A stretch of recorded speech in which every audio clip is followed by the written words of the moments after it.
Hola, soy Esther y esta es mi estantería. Hola a todos, a todas y a todos, ¿qué tal estáis? Espero que estéis muy bien. Yo hoy estoy muy contenta porque os vengo con una nueva sección en el canal. Ya os lo había anunciado en vídeos anteriores, pero por si acaso es la primera vez que estáis aquí. Os quiero contar que este año mi único objetivo respecto al canal, aparte de seguir subiendo vídeos asiduamente, es empezar esta sección que yo he denominado La Vuelta al Mundo en 80 libros, en el cual pretendo un poco hablar de libros que provengan de diversos países y también de autores que tengan distintas nacionalidades.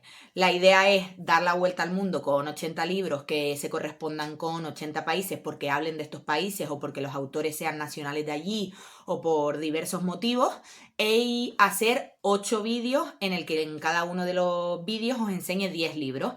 Entonces hoy os voy a enseñar los 10 primeros países y los 10 primeros libros y así seguiré. No obstante, como veis, son muchísimos libros y pretendo no repetirme los países, aquí sí que van a ser muchísimos países, con lo cual no os prometo que os traiga los vídeos excesivamente seguidos, porque también me he dado cuenta, reflexionando sobre los países sobre los que solemos leer, que es verdad que también en mi propia lectura hay un sesgo súper importante, porque leo sobre todo literatura estadounidense o si no publicada por primera vez en habla inglesa, y luego también sistemáticamente europea, aunque es verdad que últimamente he leído bastante más libros asiáticos porque me interesa mucho la cultura de distintos países de Asia, pero bueno, sigo sin ser lo suficientemente diversa, así que estos vídeos también me van a ayudar a mí a reflexionar y diversificar un poco mi lectura, porque, bueno, pienso que esto parte de un seco evidente y no tanto de la calidad de las obras, porque podemos encontrar libros buenos en todos los países y continentes. Así que espero que os guste mucho la iniciativa. También quería comentaros que la iniciativa sale de un comentario que me dejó una persona en el canal, así que se lo agradezco mucho. Me dejó este comentario en el vídeo de libros con mensaje antirracista que hice, que os lo voy a dejar también por ahí. Y bueno, a partir de su comentario se me ocurrió esta idea, así que se lo agradezco mucho. Y si alguien que me esté viendo tiene un canal de YouTube, Instagram o lo que sea y quiere replicar este vídeo, por mí estupendo. Simplemente mencionadme para poder verlo y poder también ver qué libros vais leyendo vosotras, vosotros y vosotros. Y pienso que podría ser una iniciativa muy guay si más gente se apuntase. Así que sin más dilación, allá vamos. También quiero dejar claro que estos libros no son ni muchísimo menos el mejor libro de cada uno de los países, ni tienen que ser por qué ser representaciones fiables de ese país. Evidentemente yo no tengo conocimiento sobre todos estos países ni sobre todos estos autores de manera excesivamente extensa, así que son los libros, bueno, que llegan a mis manos, que he leído, que me han gustado y de esta manera un poco pues democratizar las lecturas y sobre todo las procedencias e intentar un poco, yo creo que una de las cuestiones chulísimas de los libros es que nos transporten a otros mundos. Como sabéis, yo suelo leer fantasía, así que esto me suele pasar mucho, pero también es muy guay cuando te transporta a países en los que has estado y te imaginas perfectamente el mundo, o incluso países en los que no has estado y bueno, te imaginas cómo sería y quizás si en algún momento de tu vida los puedes visitar, pues es una experiencia increíble. Así que viajar con los libros es una de las cosas que a mí más me gusta, así que vamos a dar la vuelta al mundo con esta sección. Y en primer lugar, el primer país del que vamos a hablar en esta sección es México. Y el país que he elegido para representar a México es Dioses, Tejada y Sombra, de Silvia Moreno García. Esta Silvia Moreno García es una autora medio mexicana, medio canadiense. Si no me equivoco, suele publicar como primera lengua en inglés, pero es verdad que este libro concretamente a mí me ha acercado bastante a México, me ha gustado mucho.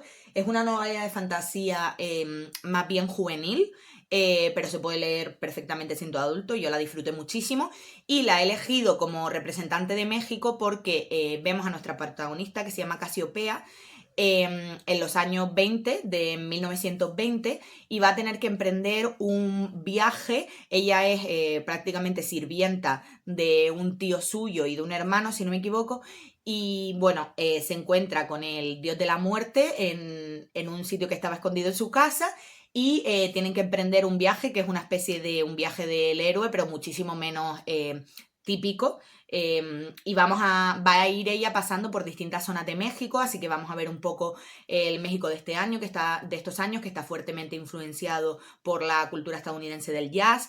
Y luego también Creo que sirve muy bien para México porque todo el sistema de magia y más que el sistema de magia, los distintos personajes que hay se basan en la mitología maya. Vemos la importancia del dios de la muerte y de muchísimos elementos de la mitología maya. Me resultó súper interesante, fue lo que más me gustó del libro.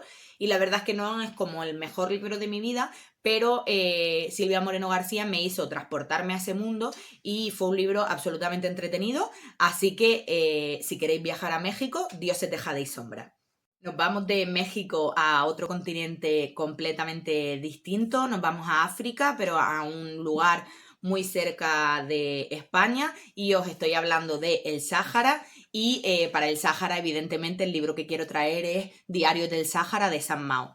No sé si conocéis a esta autora, porque aquí en España no es tan conocida, pero es una autora muy importante porque ella es, bueno, fue taiwanesa porque ya tristemente falleció y se vino a España, se casó con un andaluz, vivió en Canarias, por eso yo también la conozco. Como sabéis, este libro me lo recomendó Chita Wei, el autor de Membranas. Y bueno, fue una de estas autoras que fue precursora en su época y que unió dos mundos completamente distintos, como son el Sáhara de los años 70 y el Taiwán del que ella provenía. Y en esta obra concretamente, que está bastante descatalogada, así que si la encontráis os la recomiendo, porque nos la trajo Rata Books, que como sabéis como editorial ya no existe, pero también nos trajo a España a Han Kang antes de que la trajese Planeta. En este libro lo que vemos son las propias vivencias de San Mao siendo una mujer en el Sáhara, cuando era el Sáhara español, antes de la Marcha Verde. El libro termina prácticamente con la Marcha Verde y vamos a ver un poco los diarios que ella iba escribiendo y me parece un libro perfecto para esta sección porque es un libro que yo siempre digo que me resultó súper antropológico. Como experiencia lectora a mí me resultó una pasada porque también es muy inmersivo. No sé exactamente qué tiene la escritura de San Mao, porque es verdad que comparado con otras autoras asiáticas no es tan metafórica, es muchísimo más realista, te va contando las cosas como van sucediendo. Es verdad que en algunos relatos hay un poco un halo mágico, no sabemos exactamente qué es realidad y qué es ficción, pero bueno, vamos a ver lo que supone ser una mujer taiwanesa con toda su construcción cultural asiática, su vivencia de las cosas, casada con un español y además en el Sáhara, ¿no? Y su relación con los habitantes saharauis y cómo, pues podemos ver, por ejemplo, cómo algunos habitantes saharauis la consideran mágica. Vemos cómo hay un choque cultural con la comida y cómo muchos militares españoles van a casa de San Mao y su marido a probar comida asiática. O sea, es como un libro súper especial porque cuenta un acontecimiento que yo creo que es único en el mundo. Vamos, no creo que hubiese ninguna otra mujer taiwanesa en el Sáhara en esta época y nos acercamos al Sáhara de esta época desde los ojos de otra cultura, que es la cultura de San Mao. Así que si queréis viajar al Sáhara, Diario del Sáhara de San Mao. Y volvemos a saltar de continente y nos vamos a Asia y concretamente a Singapur. Y de representante de Singapur no puede haber otro autor que Neon Yang y concretamente la saga del Tensorado. Como sabéis, la saga del Tensorado es una de las sagas de fantasía corta que a mí más me ha gustado ir leyendo a lo largo de 2024. Está compuesta por 4 libros del autor singapurense Neon Yang y son libros de fantasía que yo siempre destaco por su absoluta originalidad. Es verdad que evidentemente se puede relacionar con otros autores. A mí me da un poco de vibes Neon Yang de Sencho, me da un poco de vibes de R.F. Kuang, pero es una autora absolutamente única y en esta saga vemos en todas el mismo mundo del tensorado, pero lo vamos viendo desde distintas perspectivas. Una de las cuestiones súper originales del libro, de la saga, es que cada libro está contado de manera distinta. Uno es una novela epistolar, la otra es desde la perspectiva de uno de sus personajes, la otra está más contada en tercera persona. Es súper, súper guay en este sentido y vamos viendo un poco ese mundo de inspiración asiática en el cual tenemos un poder absolutista y en el que se nota la propia cultura singapurense de la que viene el autor. Luego también es una saga muy importante porque aquí en España Vox la ha censurado de algunas de las bibliotecas públicas por la utilización del lenguaje no binario y en este sentido también hay que rescatar a la traductora Carla Bataller, que es la que nos trae a los libros en España, y a la editorial Duerme Vela, puesto que fue la que nos trajo estos libros, fueron los primeros libros que publicaron en España y pienso que fue una apuesta muy arriesgada pero que a mí me ha hecho muy feliz a lo largo de de este año. Si buscáis una saga de fantasía, cada libro tiene menos de 200 páginas, el último creo que es el más corto, pero es muy guay, porque vemos la perspectiva de la dictadora de este mundo.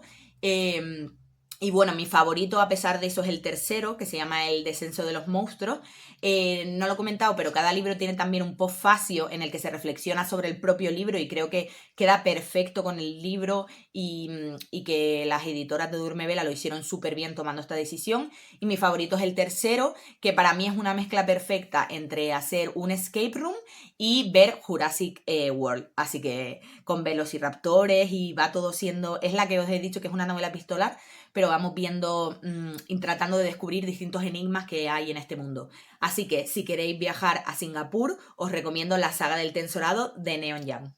Ya llevamos América, África, Asia y ahora sí que sí, nos vamos cerquita de casa, nos vamos a Europa y concretamente a Francia y os voy a hablar del libro que fue mi top 2 del año pasado, de una autora francesa que gusta mucho y creo que con toda la razón porque me encantó su libro y es Las lealtades de Delphine de Vigan. Como decía, Delphine de Vigan es una autora francesa que tiene bastantes libros publicados en España, si no me equivoco muchos de ellos están en anagrama. Yo por ahora solo he leído Las lealtades, pero me gustaría este año leer alguno de otros de sus libros, pero Las lealtades es un libro que me flipó.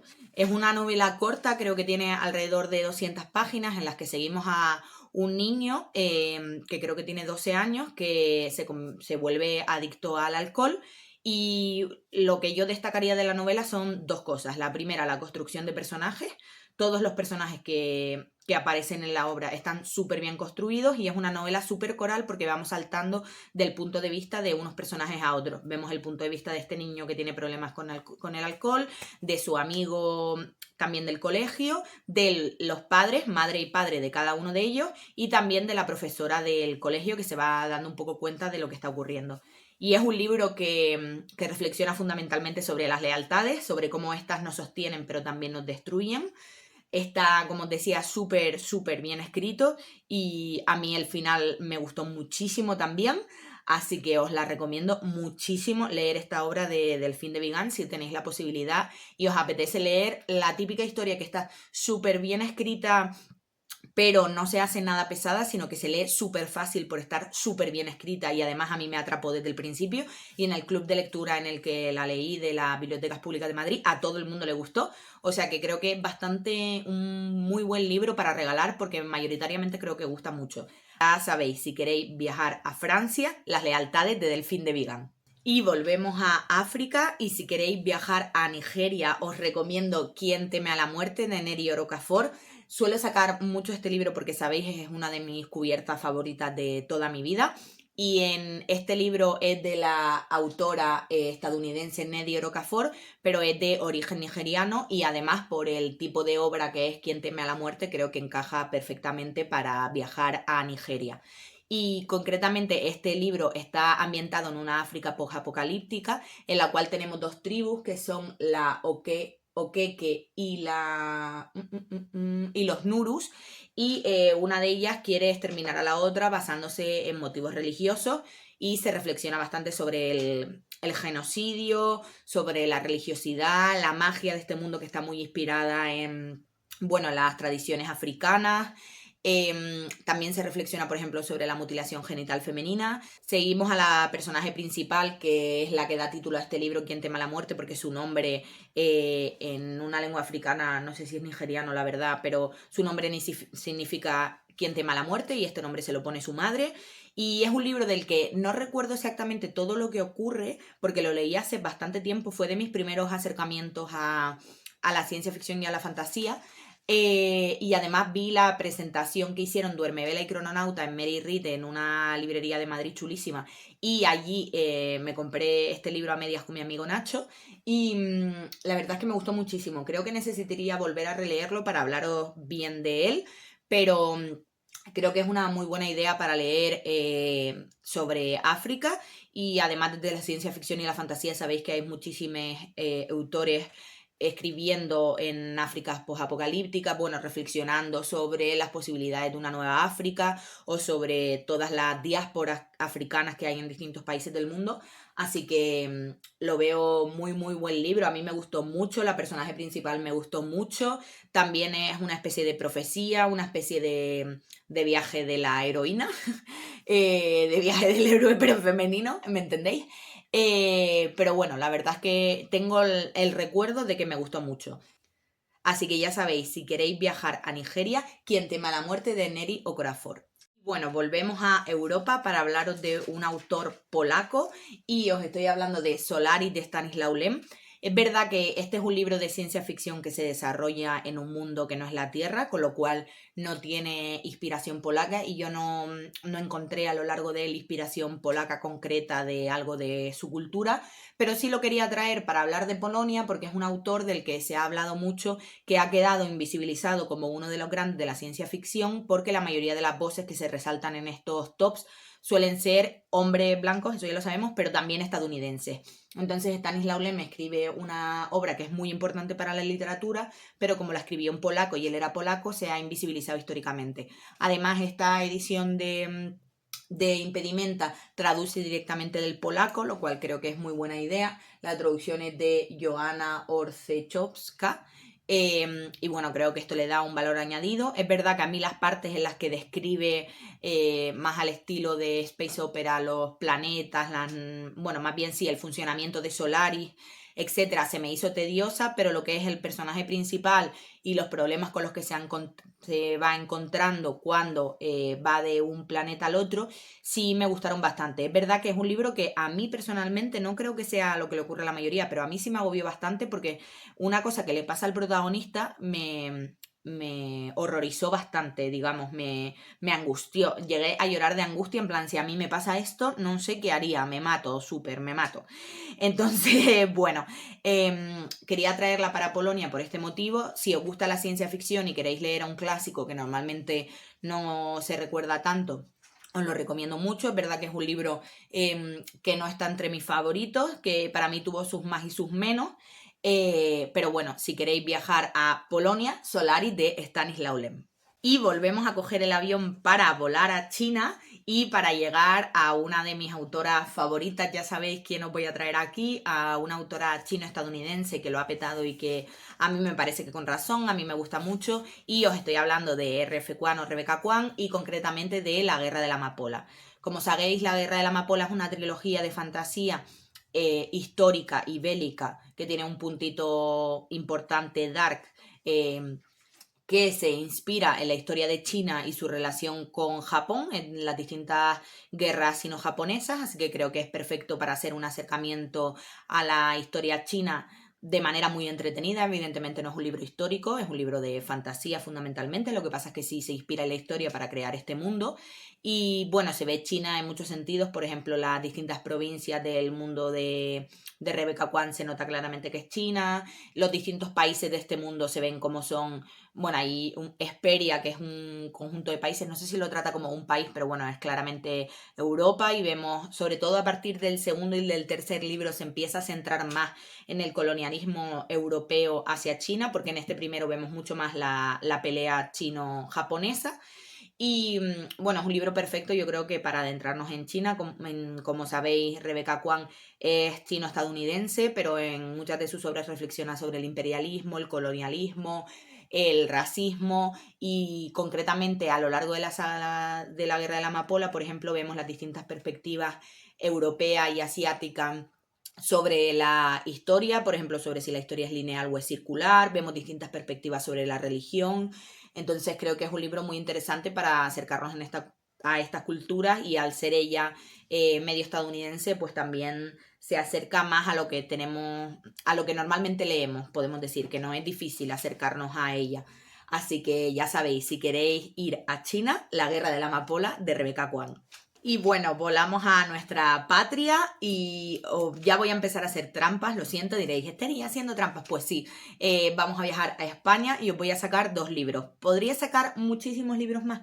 Sí, pero estos dos para mí son fundamentales. Para hablar de España, en primer lugar, os voy a hablar de Carcoma, de Laila Martínez, que como sabéis es una autora española, también ella es académica Y bueno, Carcoma ha sido un absoluto éxito. Tenéis vídeos extendiéndome sobre la obra, los distintos temas que trata, los personajes, etcétera, en el canal, así que os lo voy a dejar por ahí. En general, este vídeo se ha visto mucho y me pone muy contenta porque me encanta esta obra y me alegraría muchísimo que haya gente que la compre y la lea por mí.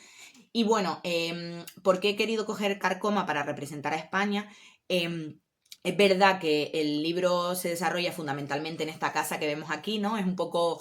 Este libro tiene gran parte de terror gótico y como sabéis muchas veces este terror gótico se centra en el hogar y en lo doméstico y en el terror que supone esto para las mujeres, pero también es sobre todo terror social y en este sentido, en el ámbito de lo social, creo que vemos muchos elementos de la España de posguerra en la que se desarrolla este libro. Vemos, por ejemplo, distintos elementos de la cultura católica española, vemos santos, crucifijos, hay como toda una parte de esto. Luego vemos la cultura terrateniente española explotadora con la familia rica que aparece este libro y cómo explota la familia pobre y de los grandes terratenientes en España y sobre todo en el sur de España. Entonces también pienso que en este sentido es muy interesante.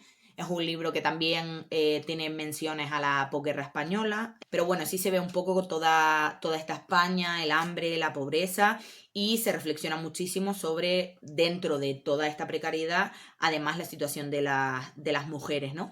También se habla del trauma familiar heredado, que también lo mencionaba en el otro libro, ¿no? Pero es como esta idea de que, por ejemplo, si nuestros abuelos sufrieron el nazismo y desde chicos nos cuentan historias respecto al nazismo, pues probablemente tengamos cierto desarrollo de sentimientos y de traumas en torno a este acontecimiento histórico, ¿no? Y como en España se ha hablado poquísimo de los efectos de la guerra civil en la población, tanto en términos de migración como en términos de, bueno, de psicología, de salud mental, etcétera. Así que pienso que este libro, aunque sea brevemente, porque en el fondo es una novela muy novela, no es un ensayo, aunque sea de fondo, se reflexionan sobre estos temas y de verdad que os la recomiendo muchísimo si queréis viajar a España. Otro libro que os quería traer sí o sí para viajar a España es Los girasoles ciegos de Alberto Méndez. No quería dejar de traerlo porque creo que no he enseñado este libro antes en el canal. Es un libro muy cortito en el que encontramos distintas historias de la posguerra española.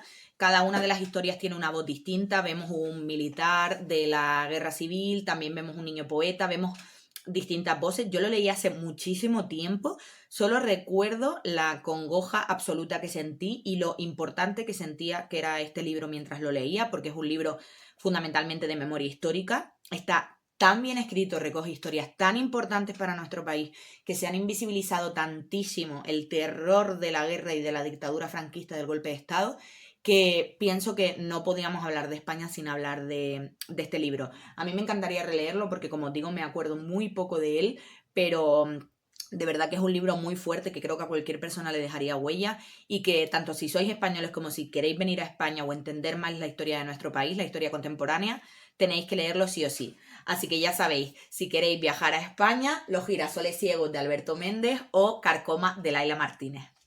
Y volvemos a irnos muy lejos, a Asia, para llegar a Corea y os vengo a hablar de La espera de Keum-Sung Yendri Kim.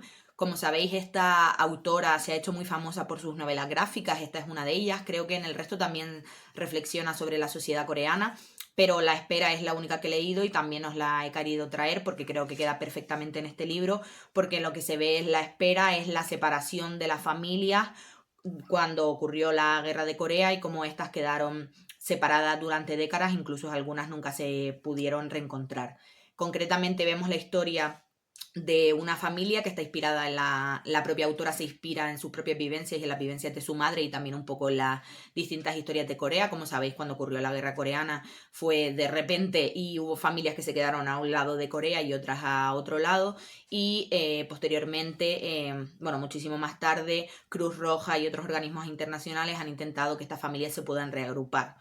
Pero siendo todavía estas reagrupaciones muy escasas, falta muchísima gente que no se ha reencontrado y otra mucha que tristemente no podrá hacerlo nunca, pero es un acontecimiento histórico que considero muy importante, que habla mucho de la sociedad coreana y de las grandes diferencias que hay entre Corea del Norte y Corea del Sur actualmente.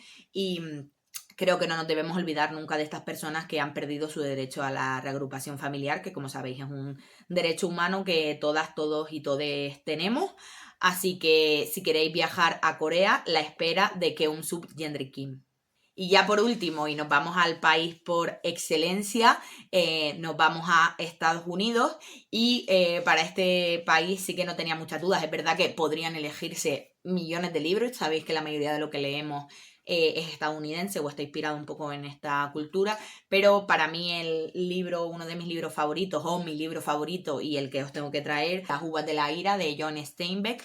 Como sabéis, en Las uvas de la ira lo que seguimos es un poco el momento histórico del crack del 29, es decir, los años 20 y 30 en Estados Unidos, en los que hubo grandes transformaciones sociales que podemos ver a través de esta obra, como la llegada de la máquina al campo, cómo se empieza a industrializar muchas de las zonas y a muchas familias se las expulsa de las tierras que ocuparon históricamente, y concretamente seguimos a una familia que tiene que emigrar porque se la expulsa de la tierra que ha trabajado, del trabajo de la agricultura, y va a buscarse de la vida en otros estados de Estados Unidos para dedicarse al algodón, pero en este viaje vamos a ir viendo que son explotados, que ocurren también cosas dentro de la familia. Los distintos personajes a mí me encantan y les pasan cosas terribles. No creo que esto sea spoiler, me imagino que lo sabréis. Y bueno, vamos viendo un poco toda esta mano de obra que quedó expulsada de sus trabajos y de su medio de vida con la llegada de la máquina. Además, creo que es un tema que también podemos ver hoy con todo lo de la inteligencia artificial y quizás nos puede ayudar a reflexionar, porque muchas veces sobre estos temas pensamos que es la primera vez que pasan, pero ciertamente no es así. Y bueno, yo de ello, John Steinbeck destacaría su manera de escribir, sus personajes me encantan, luego dentro tiene también pasajes bastante poéticos en los que describe una carretera concreta o elementos concretos y que son más poéticos y te ayudan también a reflexionar. Quizás algunas habéis visto la película, a mí la película también me gusta mucho, pero es verdad que el final del libro es distinto al de la película. Y creo que fue porque no se atrevieron a hacer un final tan fuerte como el de este libro, o quizás ni siquiera se podía haber publicado en el cine, no estoy muy segura, pero creo que es un libro fundamental también para entender la historia estadounidense, las migraciones, y bueno, que como veis por los temas que estoy diciendo y tristemente por la llegada de Trump al poder, sigue siendo absolutamente actual y nos lleva a reflexionar de que las migraciones son parte fundamental de la historia del ser humano y procesos regulares y normales, y no hay que criminalizar a nadie. Así que ya sabéis, si queréis viajar a Estados Unidos, Las uvas de la ira de John Steinbeck. Así que nada, esos serían los 10 libros, los 10 países y los 10 viajes que quería hacer hoy con vosotras, vosotros y vosotres. Espero que os haya gustado la iniciativa. Yo la verdad es que estoy súper ansiosa por ver qué tal acogéis este vídeo, si os gusta o no os gusta. Dejádmelo por comentarios si os gusta la iniciativa, si tenéis algún libro de algún país que decís, Esther, tienes que leer este libro. Si habéis leído algún libro de algún país raro del que no se hable habitualmente o de algún autor que sea nacional de algún país que no sea tan conocido, pues también dejádmelo por comentarios. Si queréis copiar la iniciativa en vuestros canales o en vuestras redes sociales, también estaré encantada de ver vuestros vídeos y vuestras publicaciones. Así que estoy muy ilusionada, como veis, espero que todo salga bien y os voy leyendo y mantenemos el contacto. Así que muchas gracias, ya sabéis que podéis suscribiros, darle me gusta y compartirlo con vuestras amigas. Así que nada, adiós.